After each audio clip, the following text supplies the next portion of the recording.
Hello there, and welcome back to Drowsy Archivist. You're safe here, where the stories move slowly and nothing is urgent. Tonight we'll take a quiet walk into the past, into a place where clocks don't always tick, where the wind tells old secrets, and where even forgotten railway lanterns still remember how to glow. So find somewhere comfortable. Close your eyes if you'd like, and let your thoughts drift gently away as we begin tonight's story. Chapter 1: The Arrival at Dalry Moor. In the year 1887, the sky over Ayrshire carried the weight of winter long before the season itself had arrived. Pale and smudged like damp charcoal, it loomed quietly over the heath, over the hills, and over Dalry Moor. Dalry Moor was not known for anything in particular. It was not fertile, nor scenic, nor especially feared. It was simply a stretch of land where sheep sometimes wandered, and fog settled thick over the soil, especially after dusk. But it held a single claim to utility: the Great North Rail line, which cut straight through its middle like a brass thread in a dull grey cloth. At the centre of this thread stood a structure barely deserving of the word station. It was narrow, bricked with soot-stained stone, and capped with a tin roof that rattled in even the mildest wind. A wooden sign, crooked and fading, read, "Dalry Moor Signal Stop." Trains no longer paused there. None had for the past 3 winters. Still, each evening a man arrived. He came at the same hour, just before night fully set in, wearing a thick wool coat and carrying a brass lantern in one hand and a tin lunch pail in the other. His pace was slow, not from weariness, but from habit. His name was Ewan Calder, and he was the night watchman of Dalry Moor. The job was in truth largely ceremonial. Only one train passed each day, the 6:12 northbound to Edinburgh, and it rarely required any intervention. Ewan's duties were simple: wind the station clock, check the telegraph for any instructions, and, most visibly, hang the railway lantern on its peg outside the signal hut, its glow a sign that someone was, indeed, still keeping watch. Ewan enjoyed the solitude. The silence suited him. It was a kind of balm after years of noise, after the long chapter of life that had taken him through shipyards, debtors' courts, and the bitter fracture of a short marriage. Out on the moor he had the fog, the wind, the occasional owl, and no one asking him for anything. But on the evening where this story begins, Ewan found something unusual. As he approached the signal hut, the toe of his boot caught against a ridge of disturbed soil. He glanced down. Footprints. They were fresh, pressed deep into the damp cinder and peat near the telegraph shed. There had been no scheduled visitors, no deliveries. The moor was as empty that day as it had always been, and yet the tracks were there, leading across the station yard and vanishing into the shadows beyond the platform. Ewan lowered his lantern and examined them more closely. They were narrow prints, slightly pointed at the toe, not heavy like a workman's, not wide like a farmer's, possibly a clerk, a young man. The tread was too clean to have come from the moor itself. He stood slowly, blinking at the quiet. The air had grown strangely still, and the usual whistle of wind through the trees had gone absent. He turned toward the maintenance tunnel, a short stone arch set beside the platform. It was used occasionally by engineers inspecting the undercarriage of the track, though not recently. It smelled of damp earth and creosote. The footprints led straight toward it. Ewan's fingers tightened slightly on the lantern handle. He took a step toward the tunnel, hesitated, then bent down and picked up a small stone. He tossed it lightly into the tunnel's darkness. The stone clicked once, bounced again, then came to rest. No echo, no movement. Ewan gave a soft exhale, shook his head and turned back toward the hut. "Too many stories," he murmured to himself. "Too much imagination." The wind returned as he stepped through the hut door. He set his lantern on the hook, hung his coat beside the clock, and poured himself a cup of lukewarm tea from a battered thermos. It tasted of tin and old leaves. He wound the station clock, noting its reluctant tick. Then he settled into the wooden chair beneath the narrow window, placed his feet atop the worn footrest, and let the silence gather again like fog on the moor. Chapter 2. The Tunnel and the Voice. Outside, the wind picked up again, brushing lightly across the roof of the signal hut and sighing against the edges of the moor. The lantern's light stretched a warm circle across the gravel outside the door, flickering gently with each gust. Inside, Ewan sat still, teacup in hand, staring not at the clock nor the fire grate, but at the shadows pooling at the bottom of the door. His thoughts lingered on the footprints. It wasn't the presence of the prints themselves that disturbed him. Strange things happened on the moor, and always had, but the silence that followed. If someone had been nearby, if a surveyor or a wayward traveller had wandered through, Ewan should have seen or heard something more. But there had been no call, no knock, no echoing step behind him. He rose from the chair slowly and crossed the room to the door. Pulling it open, he stepped back out into the evening air. The temperature had dropped. Frost clung lightly to the platform edge, and the lantern's glow illuminated a shallow mist gathering over the tracks. The footprints were still there, untouched, and the path they traced had not changed, straight toward the tunnel mouth. Ewan hesitated again, then turned back into the hut. He retrieved a second lantern from the supply shelf and lit it with careful hands. Then, shrugging into his coat, he stepped into the chill once more and followed the prints. The moor was quiet. Only the soft crunch of gravel beneath his boots and the distant ticking of the signal hut clock followed him as he reached the tunnel. The archway loomed no taller than a man and barely wider than a wagon. It was built from rough stone, mossing now at the base where water pooled after rain. Ewan paused at the entrance. The lanterns flickered, casting shadows long and strange against the stone. He leaned forward slightly and called, "Hello?" No response. He stepped inside. The tunnel was not long, perhaps 30 feet in total, straight through to the other side of the rail line. A narrow maintenance path ran beside the track groove, damp and lined with lichen. The air smelled faintly of soot and iron. Ewan walked slowly, the light ahead of him dancing across the walls. About halfway through he stopped. There on the left-hand side the moss had been recently disturbed, as if someone had leaned against the wall or brushed past it.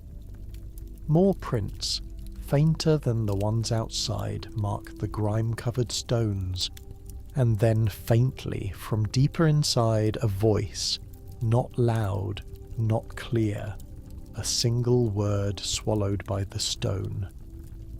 "Ewan!" His chest tightened. He turned quickly, raising both lanterns, eyes darting from wall to floor to shadow, but no one stood there. The tunnel was empty. He took a step backward, nearly losing his balance on the slick stones, then turned and walked briskly toward the other end.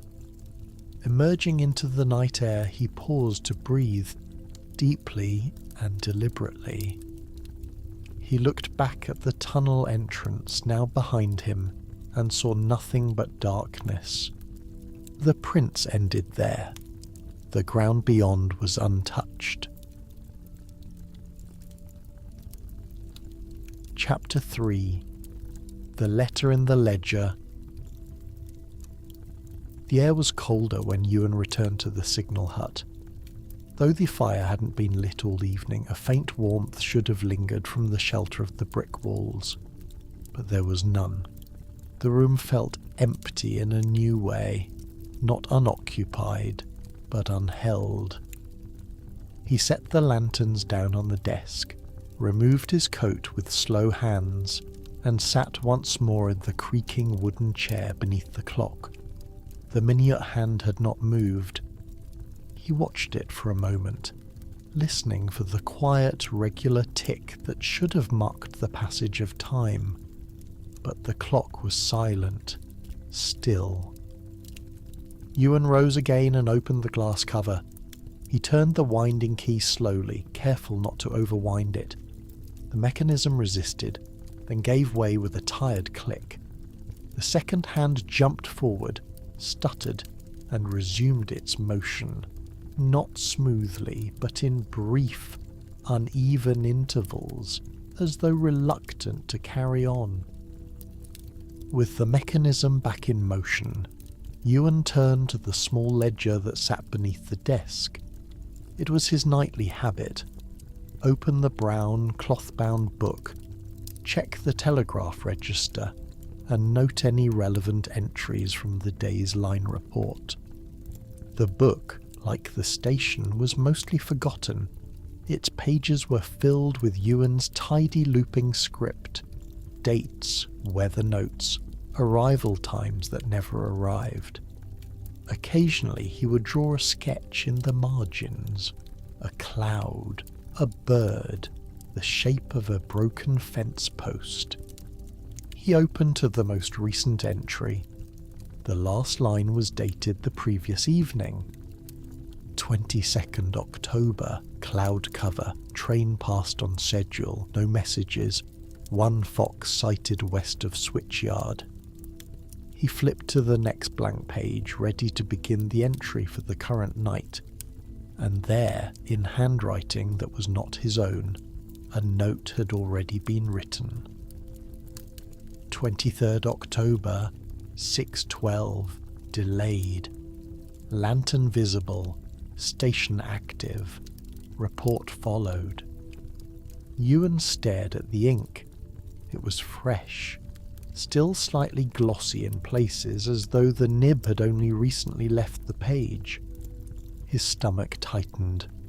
He checked the corner of the page, flipped back and forth again to ensure he had not skipped one. Number. The note had not been there earlier that day, and no one had been inside the hut since he'd arrived. The door had remained shut. He would have heard it open. He read the words again. Lantern visible, station active. Then below the message, a second line. See envelope, back cover. Ewan turned the book over. Tucked beneath the inside of the rear binding was a small envelope, yellowed at the corners and sealed with a simple wax dot. It had no stamp, no return address, just a name, written in narrow black ink across the centre. Ewan Calder. He sat motionless for several minutes, staring at the envelope. Finally he broke the seal. Inside was a folded sheet of paper, nearly tissue thin, its edges worn soft with age. He opened it carefully, setting the lantern closer to read by its light. Ewan, when you begin to notice them, it means the cycle has opened again. Do not stay past the 6:12. Do not return to the tunnel. And if the clock should stop again, leave the lantern unlit. We do not all come back the same. There was no signature. He sat for a long time without moving. The lanterns flickered. The wind returned, tapping softly against the windows. Far off from the direction of the moor came the faint, lonely sound of a train horn. But it was not 6:12. He looked at the clock. It had stopped again. Chapter 4. The Man from the Southbound. The horn faded into silence. Ewan stood slowly, as if drawn upward by invisible strings. His eyes lingered on the station clock, still frozen, its second hand fixed mid-step, like a breath held in the room. The fire grate was cold. The lanterns continued to burn, though their flames now flickered in ways he didn't fully trust. They leaned and twisted, as if caught in a breeze that came from nowhere. He stepped to the door and opened it. The moor was silvered by frost, and the mist had thickened into soft layers that clung to the railway line like a waiting curtain. The tracks disappeared in both directions, their iron edges fading into the distance. And yet, there were lights, faint, approaching from the south.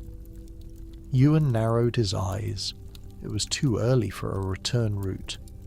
The 6:12 northbound wouldn't reverse course until after midnight, and that only happened twice a week. Southbound runs didn't pass through Dalry Moor at all anymore.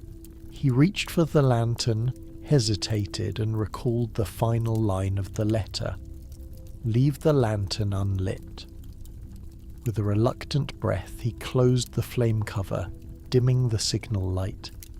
Then he stepped off the platform, walked several yards down the gravel service path, and crouched low beside the hedgerow.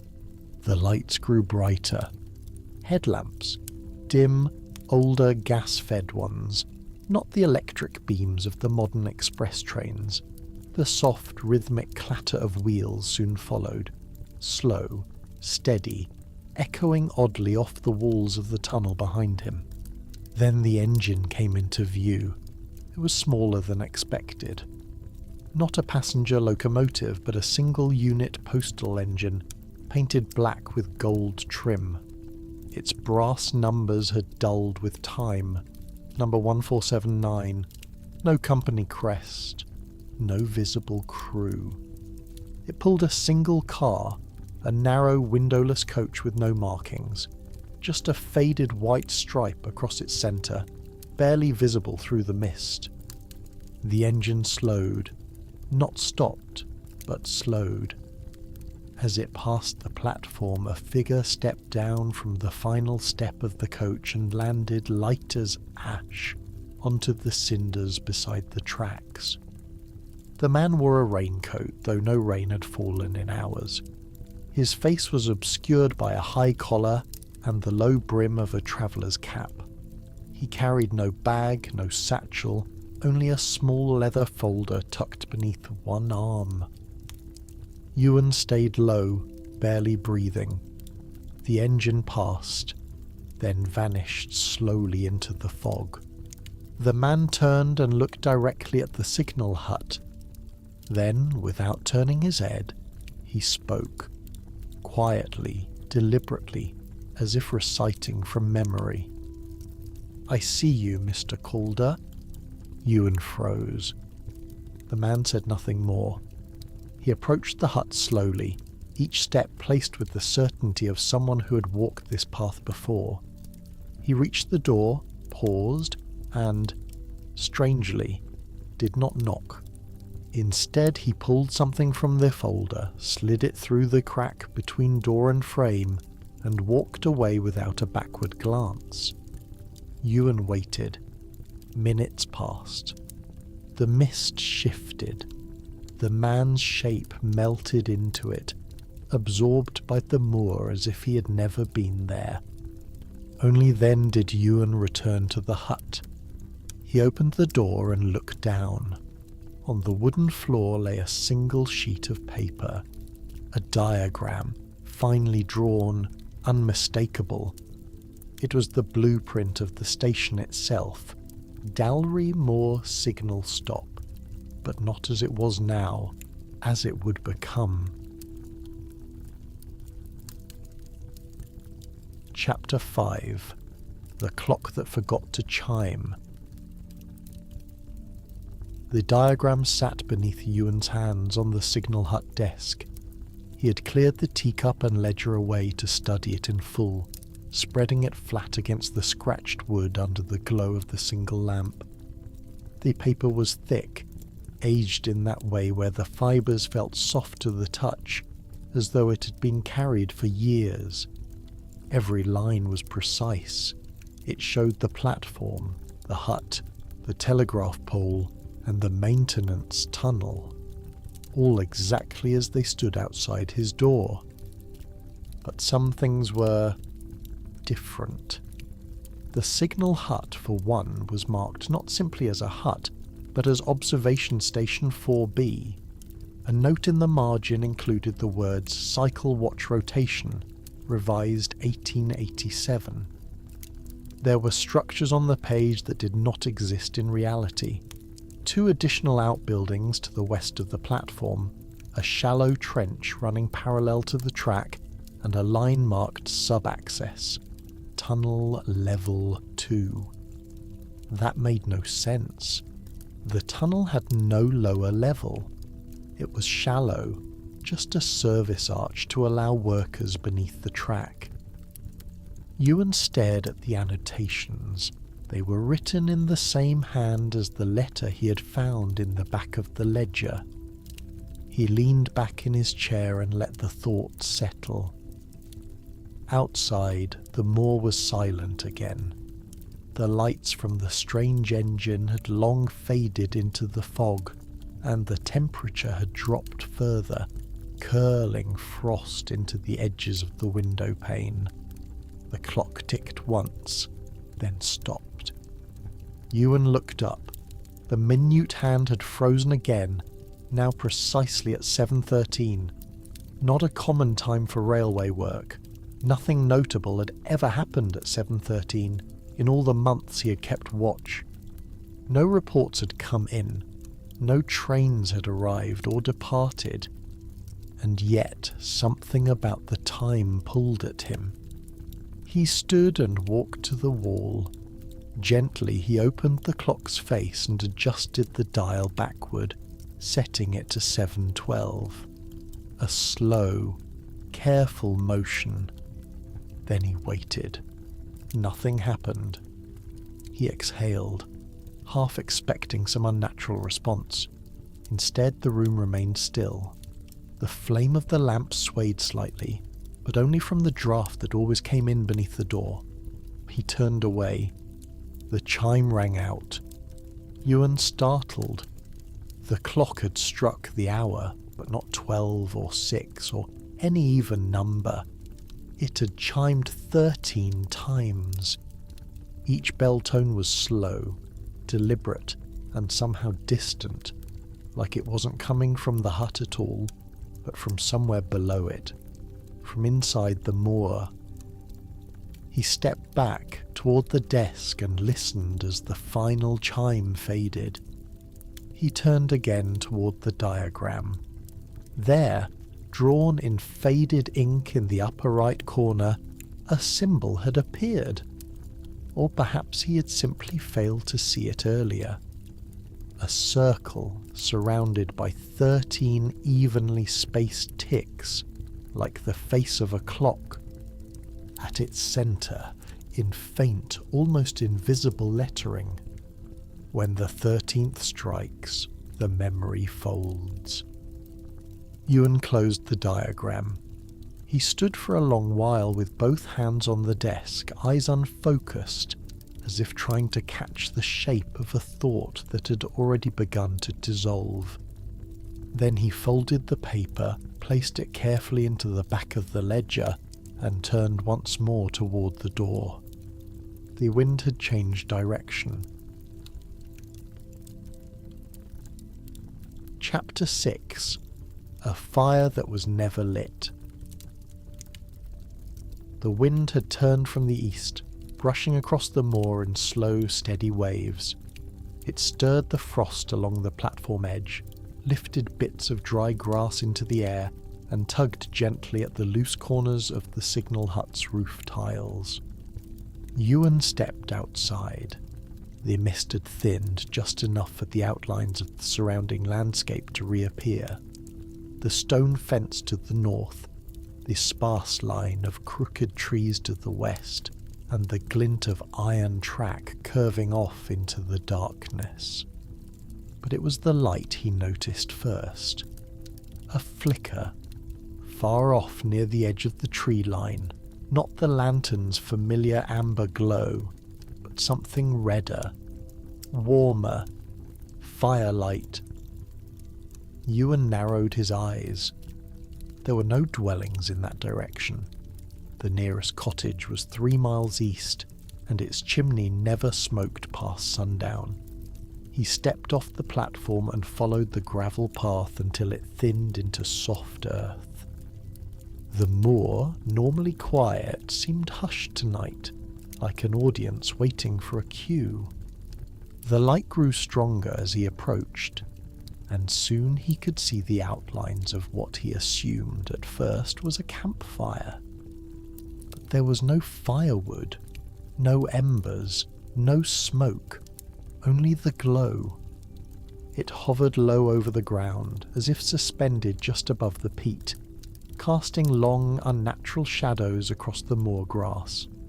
At its centre stood a structure that hadn't been there before, a simple wooden frame with a slanted roof and an open doorway, no larger than a tool shed.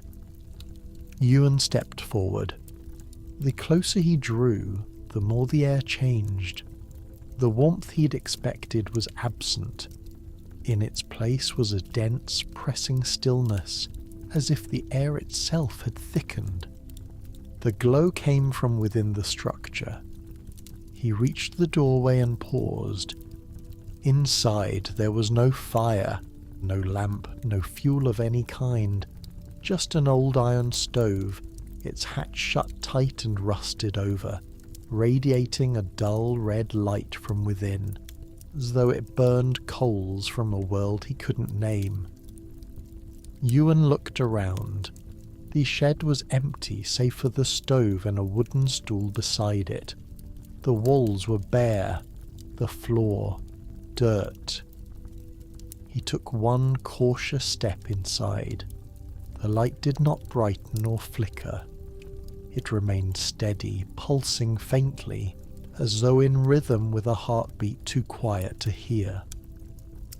Ewan approached the stove. The surface was warm to the touch, not hot, not searing, just warm, like a stone left near a fire long after the flames have died down. He touched the iron door. It swung open with a soft groan. Inside there were no coals, no ash. Only a single object sat at the centre of the stove floor. A railway pocket watch, old and silver, its face cracked, its hands both pointing to 12. He picked it up. It was warm too, and still ticking. He closed the stove door and turned to leave, but when he stepped outside, the shed was gone. He stood alone in the open field. The trees had receded, or perhaps the mist had returned, and the light was no more. Only the soft ticking of the watch remained in his palm, steady and unbroken. He looked back toward the signal hut, its small shape now distant against the hill. The wind had stopped. Chapter 7. The Missing Report. Ewan returned to the signal hut with slow steps, the pocket watch clutched gently in his palm. It had stopped ticking the moment he crossed back onto the platform. The moment he noticed, he tried winding it gently at first, then firmly, but the crown refused to turn. The hands remained locked at midnight. He slipped the watch into his coat pocket and stepped inside the hut, expecting and not expecting things to be the same. They weren't.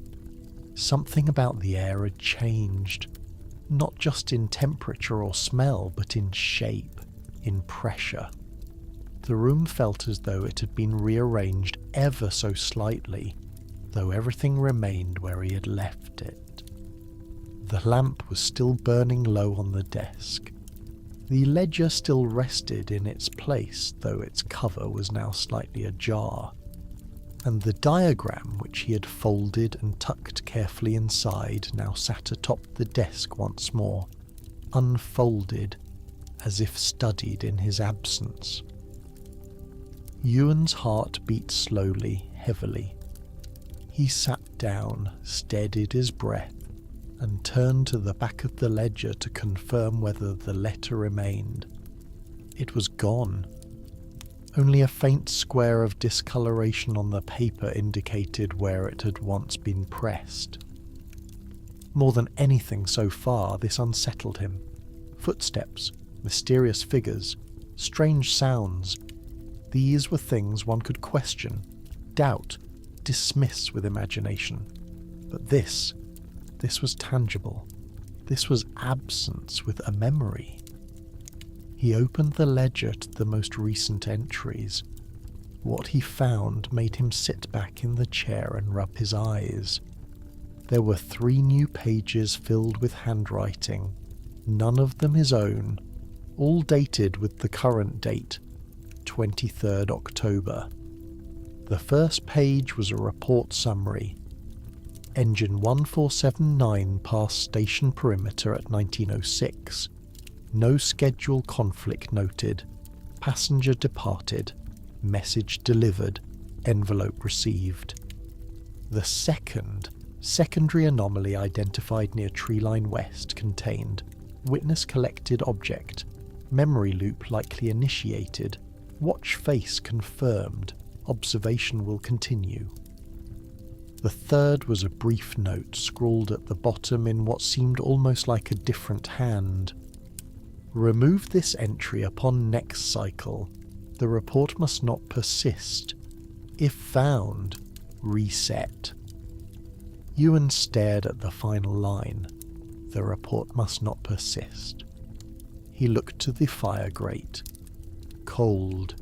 He looked at the clock. It had begun ticking again, this time steadily. 7:32. He turned back to the ledger.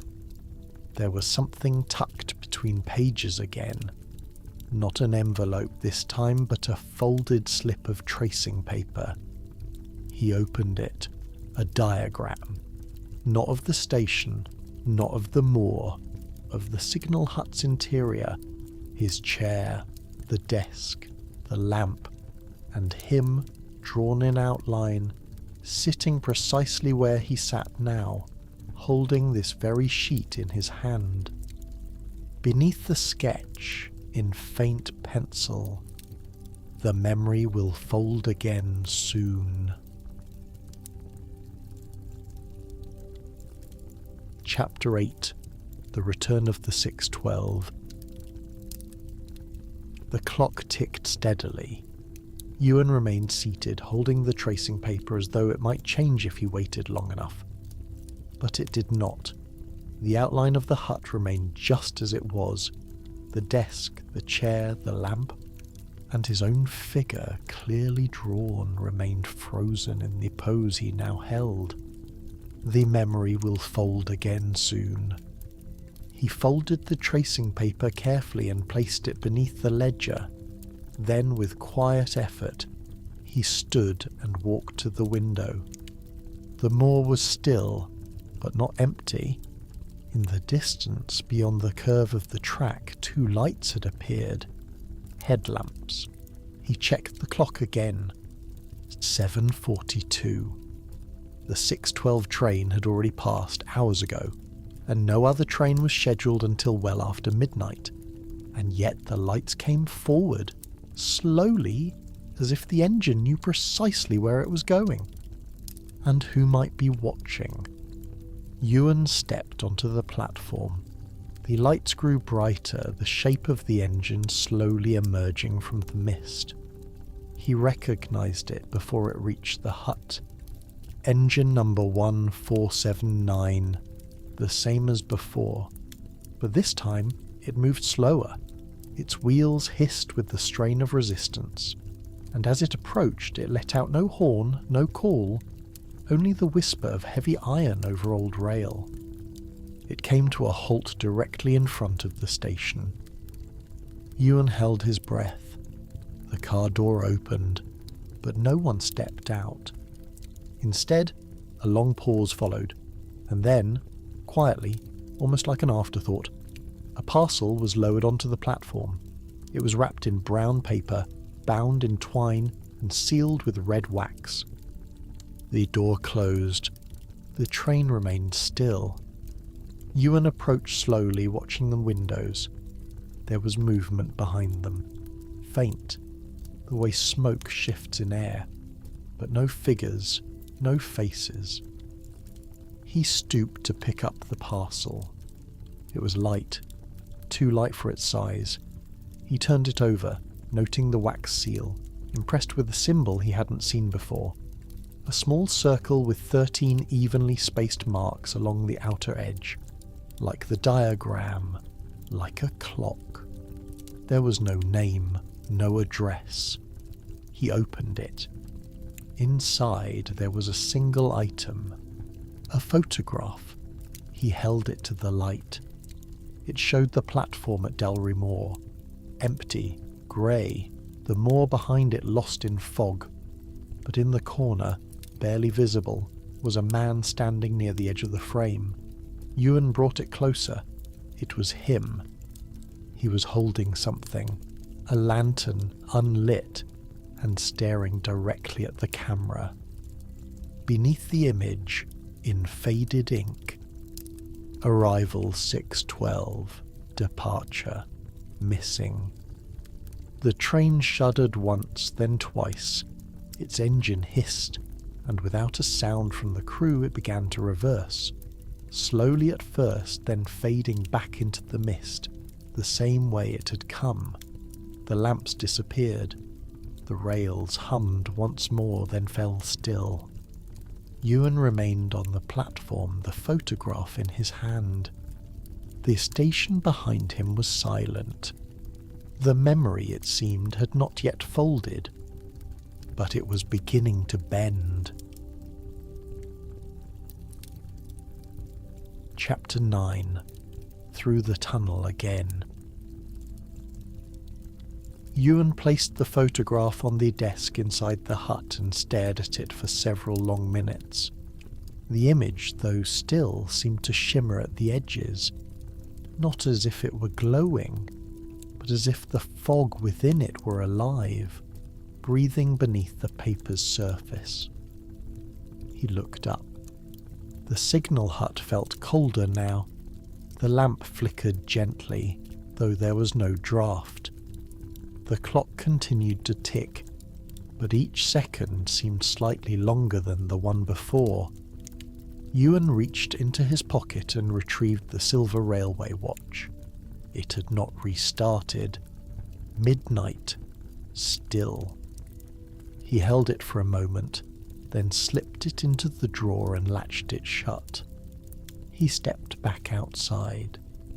The moor greeted him with silence. Thick fog hung like heavy curtains over the land. He moved with practiced familiarity down the path toward the platform, boots crunching frost.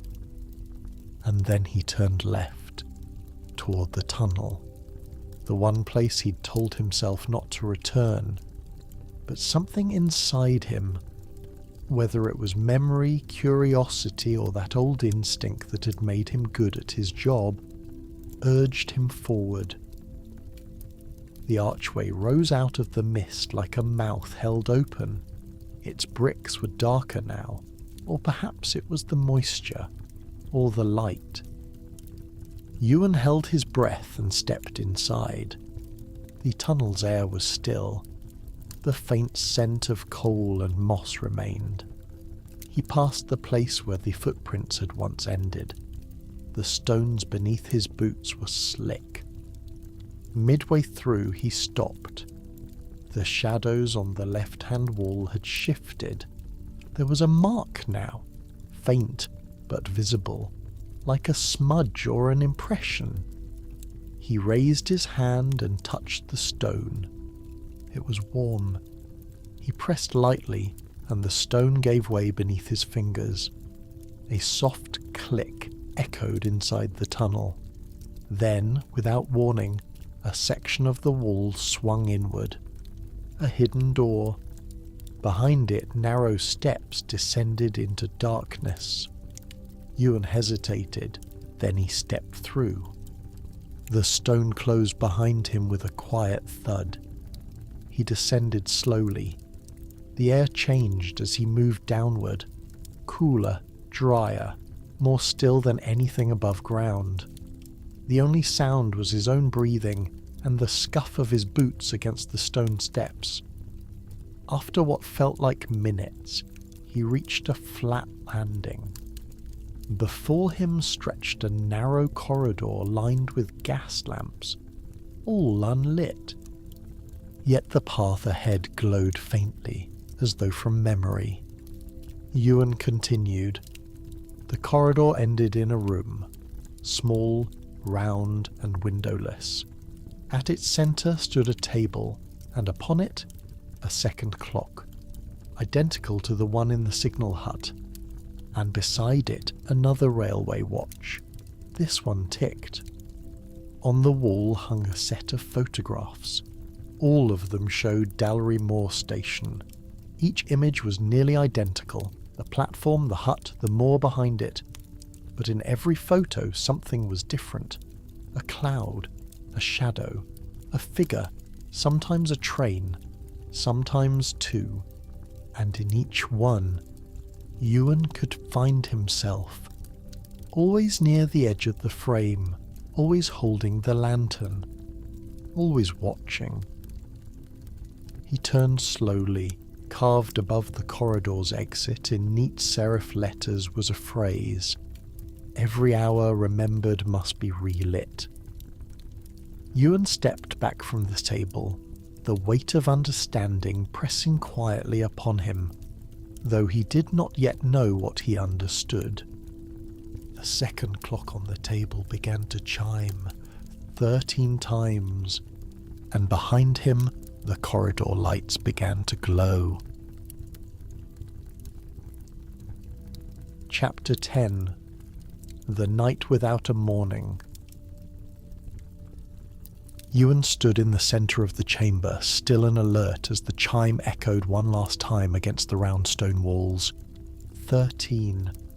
He waited, but no more bells followed. Only the soft hiss of the corridor lamps, one by one coming to life behind him. The room did not change, but something inside Ewan had. The photographs, the second watch, the phrase above the door. They formed a strange geometry in his thoughts, like pieces of a map he hadn't realised he was reading. A memory was stirring, not one he could fully see, but one that felt familiar in its outline. Like a story he had once been told long ago but never finished. He stepped back into the corridor. The lamps hummed quietly as he passed, warm but dim, casting long, doubling shadows against the walls. The stone underfoot was smooth, slightly concave from wear. This path had been walked many times, and not just by him. He knew that now. The corridor led him to a stairwell a second one curving upward rather than down. He ascended slowly, following the soft upward slope. It twisted gently, counterclockwise, until it ended at a hatch-like door. He pushed it open. A rush of cold air met him, sharper than before. He emerged not into the moor, but into the signal hut. Except, not quite. It was the same room, the same desk, the same chair, the same fire grate and lantern, but it was clean. Too clean. The dust was gone, the corners sharp, the wood polished. The clock on the wall was running, yes, but its face was newer. The second hand swept instead of ticked. The ledger on the desk was closed, bound with a ribbon. Ewan stepped forward. He turned in place slowly, taking in every detail, and then he looked out the window. The moor was gone. In its place stretched a long hallway, arched and dim like the interior of a train station, but enclosed as though underground.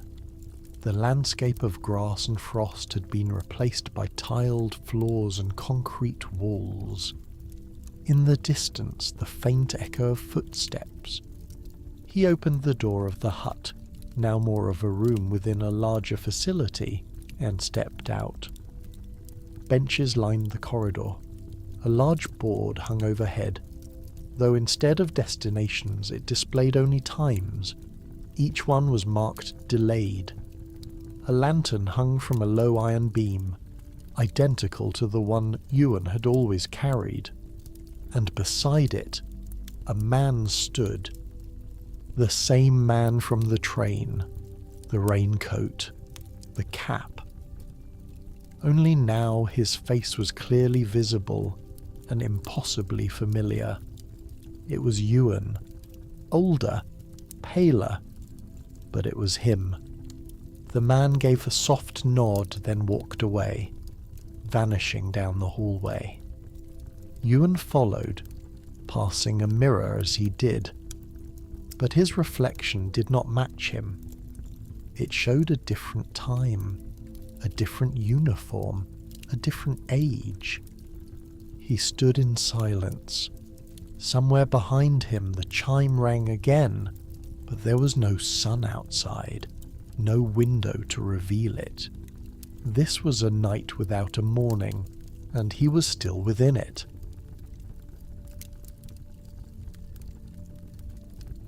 Chapter 11.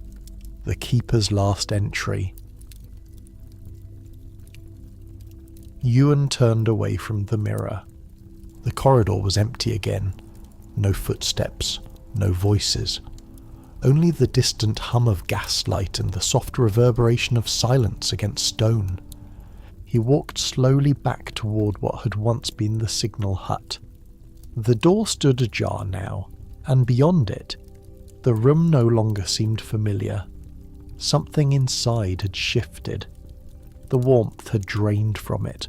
The walls seemed farther apart and the ceiling slightly higher, as if the room had stretched in his absence. The desk was still there, but the lamp had gone out. He stepped inside and found the ledger once more resting on the centre of the desk. The ribbon was gone, the binding slightly frayed, and the cover seemed older than he remembered, as though decades had passed while he had followed the hallway. Ewan sat. The chair groaned faintly beneath him. He opened the book. The pages had filled themselves. Entry after entry dated months, years, beyond the current day. Some were in his handwriting, others were not.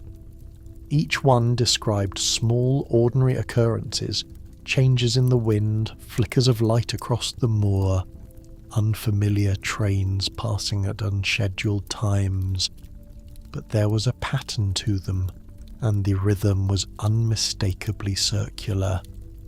Everything repeated. Footsteps at dusk, a parcel on the platform, a letter in the ledger, the clock freezing. the 13th chime, and always, always, the phrase, "The memory will fold." He turned to the final page. The date was blank. Only one line had been written. "This is my last entry.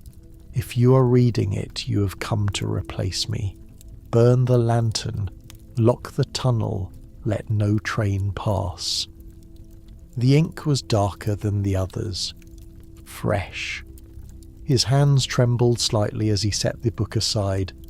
The lamp flickered back to life, though he had not touched it. The fire in the grate had ignited, though no match had struck, and the air was warmer, thicker. He rose. He walked to the wall where the lantern hung, the original one, the one he had always used, and lifted it down from its peg. It was lit. He carried it to the door. The hallway beyond was no longer a corridor. It was open moorland again. The night sky stretched above him, the stars dim and watchful. The train tracks were there once more, flanked by frost and grass and wind. And in the distance a light approached. Not an engine this time. A man, walking, steady pace, same coat, same pail, same lantern. Ewan watched him draw closer. It was him, younger, steadier. The cycle had begun again. Ewan looked down at the lantern in his hand. He placed it on the platform, bent low, and blew out the flame. Chapter 12. The lantern still burns. Years passed. The railway line across Dalry Moor continued to stretch into the distance, quiet and rarely used. The signal hut still stood, though most maps no longer marked it. The bricks had weathered. Moss grew thick along their base. The wooden sign had lost its name, worn smooth by wind and time. Few trains ever passed through now, and none stopped. But the hut remained. Inside, a desk sat beneath the window. A fire grate waited cold and empty. The clock on the wall was frozen, its hands locked forever at 6:12. No one came to wind it anymore. No one filed reports or adjusted the telegraph cables. Yet on certain evenings, not often, and never according to schedule, a light could be seen through the mist, a faint glow at the centre of the platform.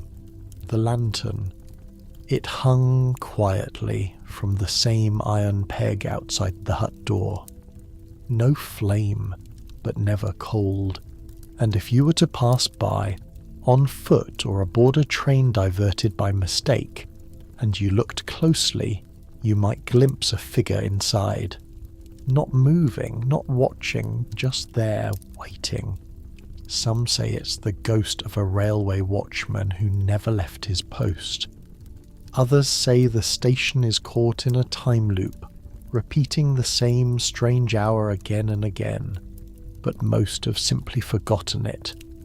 The reports were buried, the records lost, the clocks reset, and so the signal hut remains, a quiet place at the edge of the world, where memory folds and unfolds like smoke, and somewhere within it, the lantern still burns.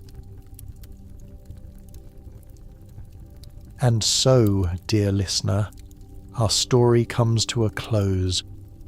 The lantern has dimmed, the night watchman has vanished into the mist, and the moor is quiet once more. There's nothing more to do now. No trains to catch, no clocks to wind. Just let the stillness settle in.